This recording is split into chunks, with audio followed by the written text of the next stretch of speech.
नमस्कार, मी दीपक पळसुले. रात्रीचे 10 वाजतायत. 10च्या बातमीपत्रामध्ये आपल्या सगळ्यांचं स्वागत. दिवसभरातल्या सगळ्या महत्त्वाच्या घडामोडींचा घेऊया सविस्तर आढावा. शिवाजी पार्कातील दसरा मेळाव्यात भर पावसात भाषण करताना उद्धव ठाकरेंनी भाजपला प्रामुख्यानं लक्ष केलं. आपल्या सरकारनं दिली होती तशी शेतकऱ्यांना संपूर्ण कर्जमाफी देण्याची मागणी त्यांनी केली. हिंदू मुस्लिम भांडणं लावताना भाजपनं मोदी आणि भागवतांना विचारलंय का, असा सवाल ठाकरेंनी केला. तर दुसरीकडे नेस्को सेंटरमध्ये शिंदेंच्या शिवसेनेचा मेळावा पार पडला. यावेळी ठाकरेंनी केलेल्या आरोपांना उपमुख्यमंत्री शिंदेंनी सडेतोड उत्तरं दिली.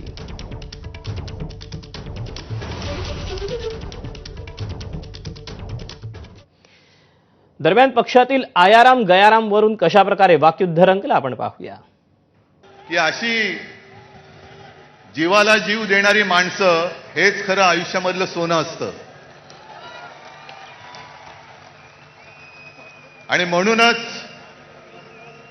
अनेक पक्षांचं आपल्या शिवसेना फोडण्याकडे लक्ष आहे.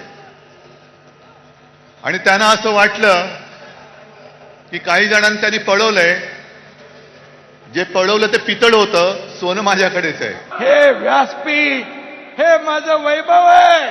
हे व्यासपीठ माझं वैभव आणि हे बसलेलं समोर माझं ऐश्वर्य आहे. ही माझी संपत्ती आहे. संपत्तीचा मोह आम्हाला नाही, प्रॉपर्टीचा नाही.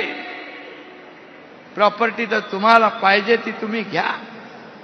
मला म्हणाले तुम्ही कशावर क्लेम करणार. बोललो बिलकुल कशावरही नाही. बाळासाहेबांचे विचार हीच आमची संपत्ती आहे.